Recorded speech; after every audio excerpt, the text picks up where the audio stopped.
Hello everyone, welcome to our new lesson entitled Moment of Inertia.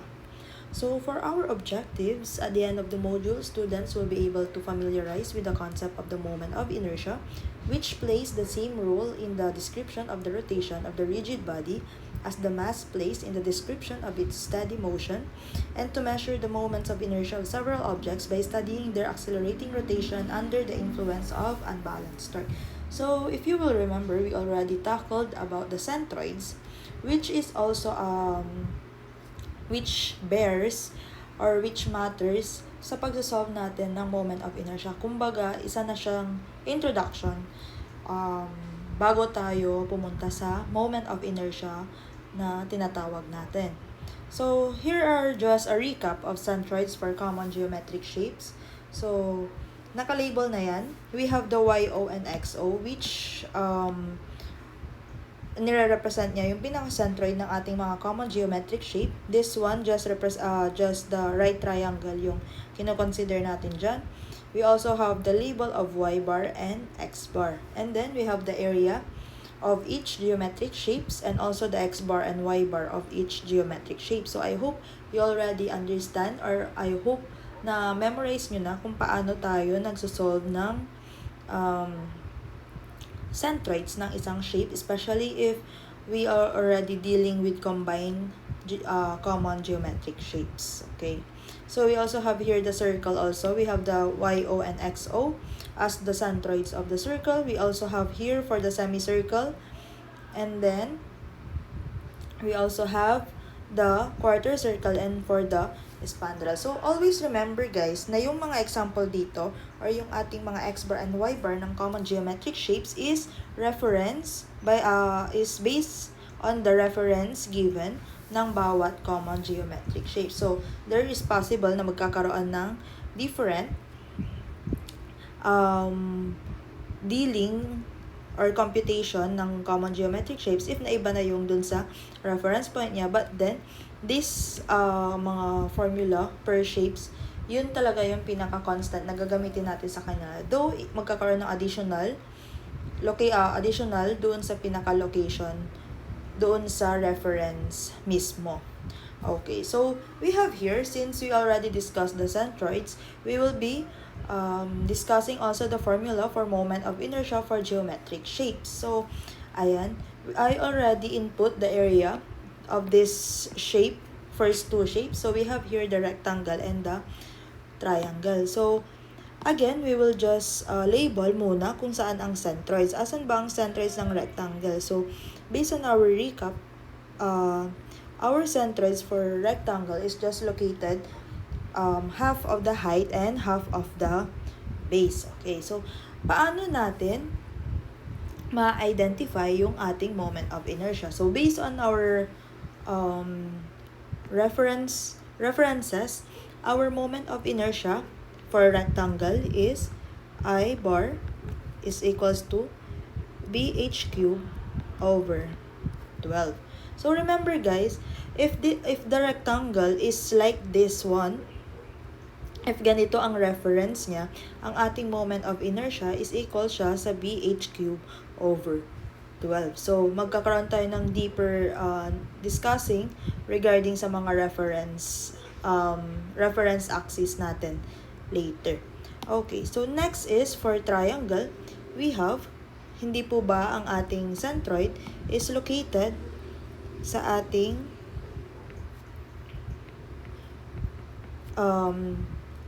depends kung saan ang pinaka reference natin, but if nakadikit tayo sa Y, it's the 1/3 base and 1/3 ng height.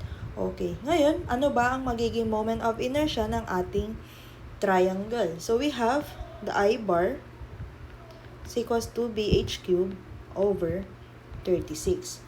Okay, so ano ba ang mga bearing ng ating formula dito na dinidiscuss natin. So, we will be checking it later.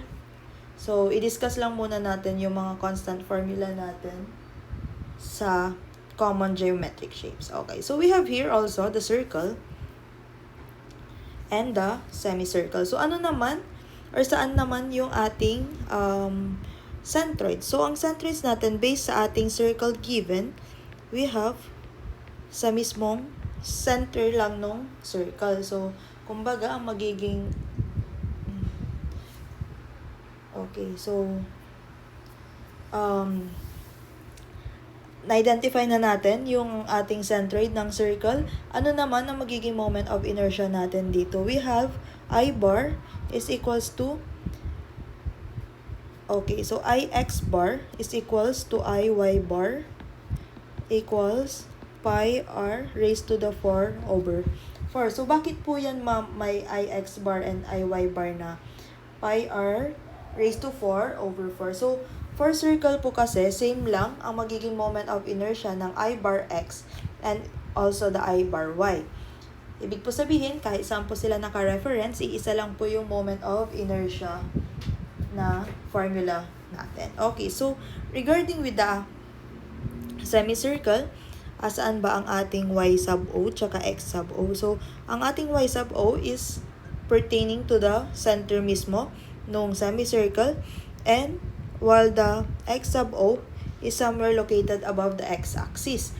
Ngayon, ano ang magiging moment of inertia? Ang moment of inertia ng semicircle, magkakaroon tayo ng dalawang value. For I bar x, it's equals to 0.11 times r raised to the 4. Ano ba ibig sabihin ng I bar x tsaka ng I bar y? Si I bar x po kasi, ibig sabihin, naka with respect to x-axis po siya. Pag sinabi po kasi nating I bar x, yun po yung moment of inertia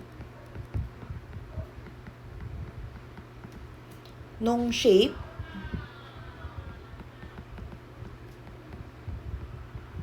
with respect to x-axis.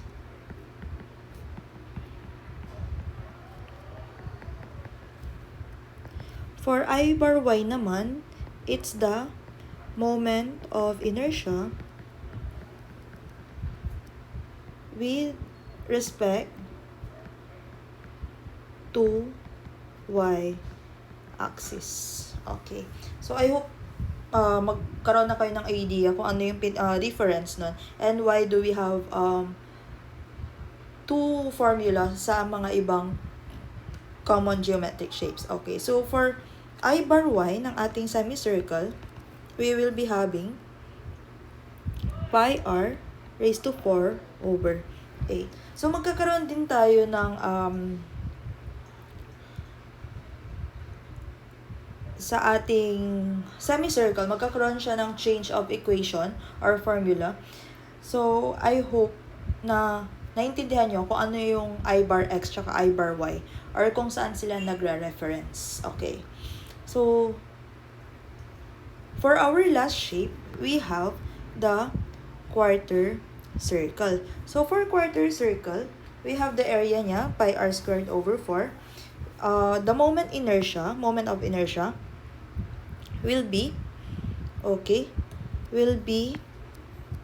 I bar x is equals to I bar y equals 0.055 r raised to 4.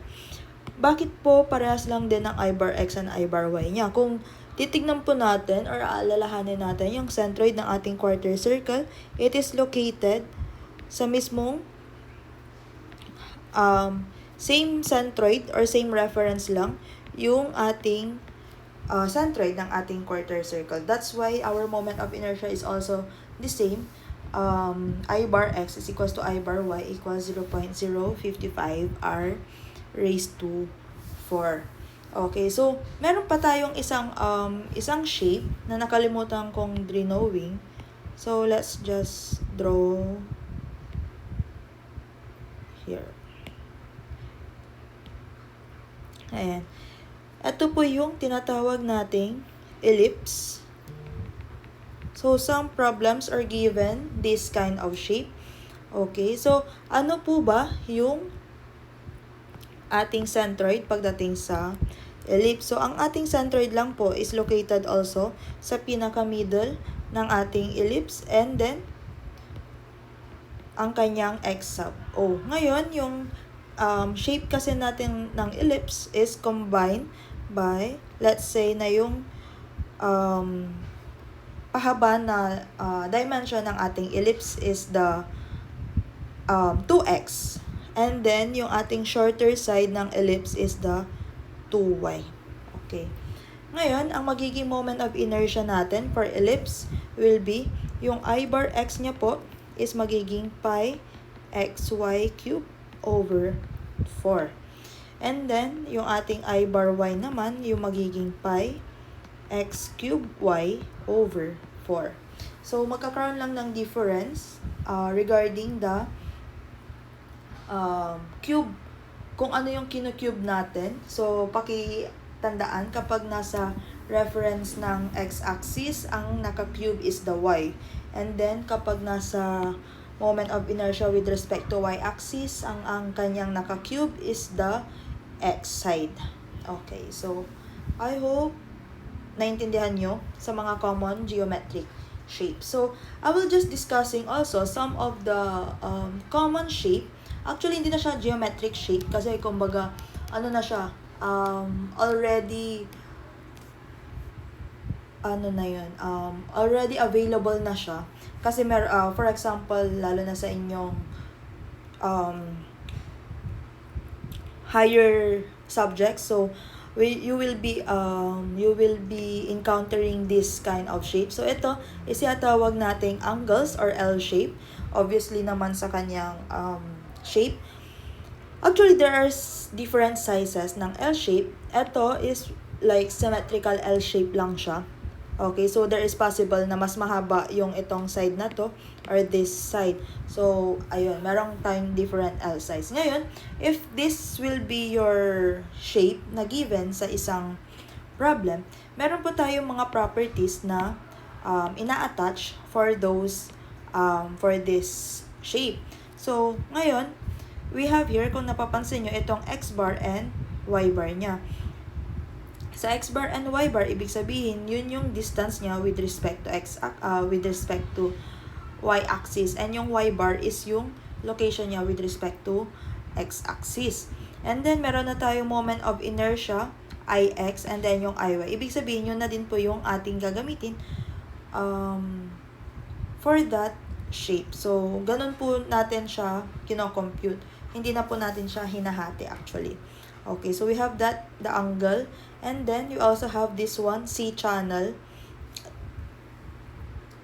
Okay, or channels, yes. Kaya siya letter C kasi it pertains to channel. So, same lang din na meron ng X bar and Y bar. So, ayan. Kung makikita nyo, ang pinaka-reference kasi ng ating channels is kapag nakatayo si channels, ang Y or yung centroid niya is located here. So, ito yung pinaka-YO niya. Ito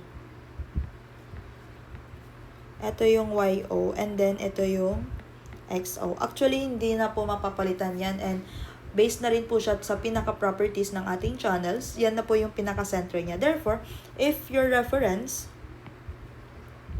is on this side, so ito si Y, and then ito si X. Therefore, si X-axis. Therefore, yung mula dito, YO, sa kanyang centroid to Y, yan yung tinatawag natin na X bar natin. And then, kapag naman naka-reference or ang inaano is yung XO, hanggang sa X-axis, ang kanyang location or ang kanyang, ang inyong hahanapin is the Y bar. Okay. Pero makikita nyo kasi that kaya naka-0 si Y bar dito is that naka-reference nga po sila na X-axis yung nasa gitna. Therefore, tumatama yung XO dyan, kaya nagkakaroon ng 0 value. Pero if ang X-reference nyo is nasa baba, therefore, ang magiging value niya is Y bar. Okay. Depende rin siya sa mga problem na yun.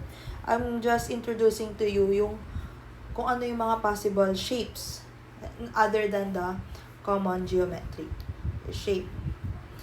Okay, so let's go to the parallel axis theorem or transfer moment of inertia. Ano ba yung tinatawag natin na parallel axis theorem or transfer moment of inertia?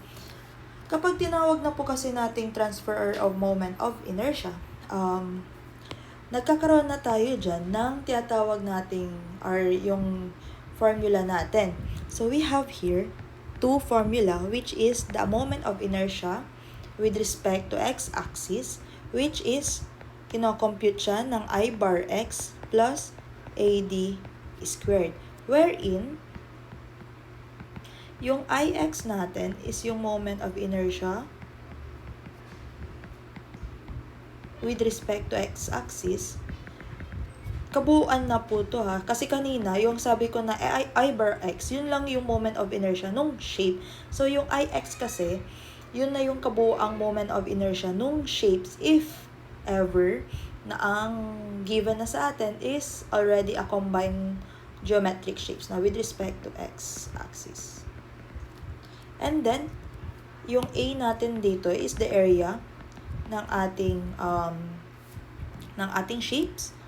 And then, yung ating D is the distance of the centroids with respect to reference axis. Ano bang ibig sabihin natin dyan? Makikita natin kung ano yung mga kailangan nating i-consider na distance, yung area, and yung moment of inertia with respect to x-axis. Okay, so yung I bar x, na-discuss ko na siya, yun yung mismong, anong tawag dito? Yun yung mismong moment of inertia nung common geometric shapes lang. Okay, so we have here also the Iy, I bar y naman, plus AD squared. So, ilalagay lang natin yung definition ng Iy, which is same lang.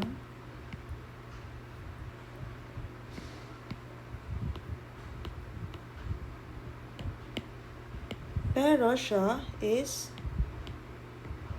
moment of inertia with respect to y-axis. Ayan. Okay, so let's try to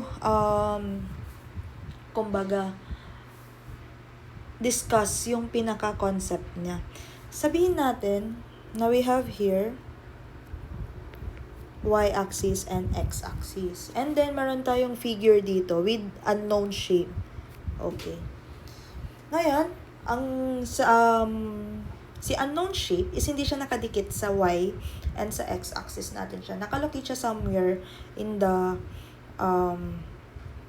any location. Okay. Identify natin ngayon yung centroids ng ating shape, given shape. So, ang ating centroid dyan is, hindi ba, ang ibig sabihin nga ng centroid is yun yung pinaka-center ng ating object. So, YO and then XO. I hope nakakasunod kayo. Okay, na-identify natin yung centroids.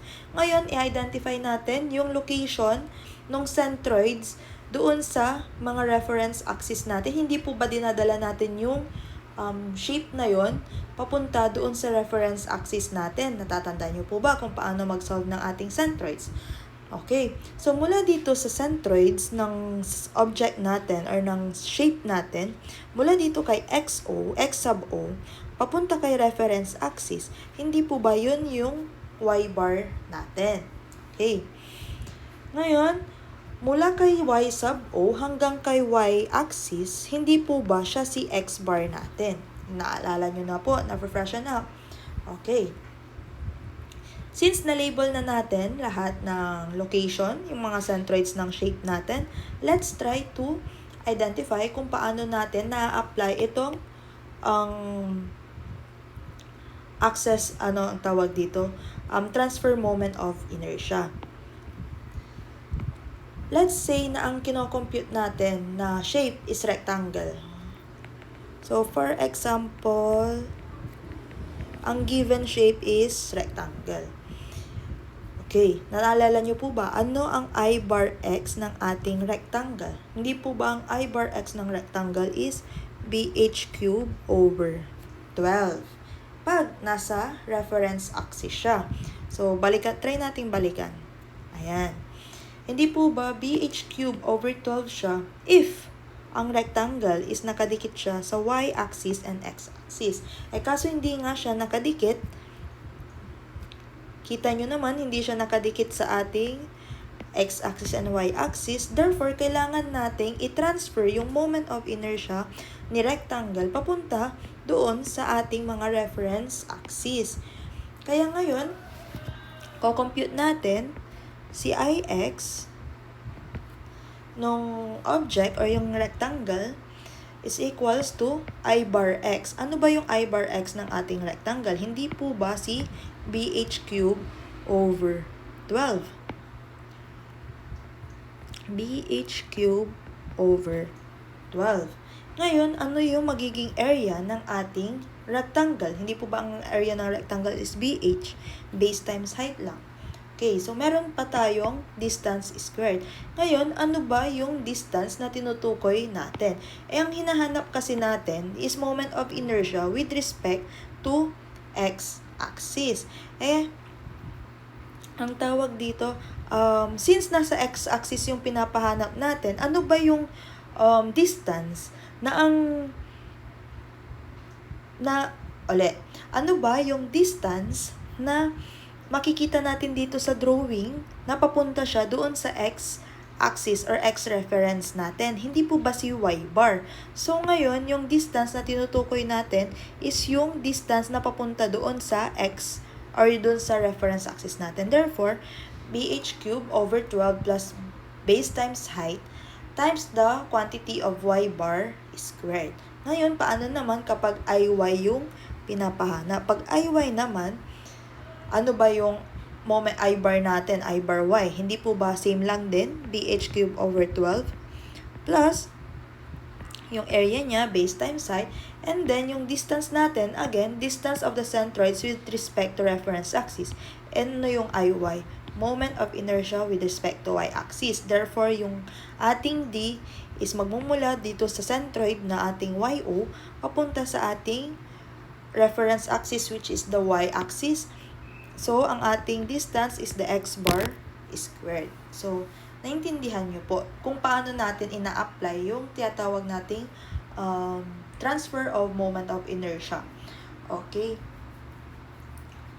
So, ngayon, since na-discuss na natin yung pinaka-concept ng ating moment of inertia, I hope you understand and you learn something. If ever you have a question, please do message me sa Messenger and also you can comment sa GCR if ever para ma-discuss natin kung saan kayo naguguluhan or nalilito.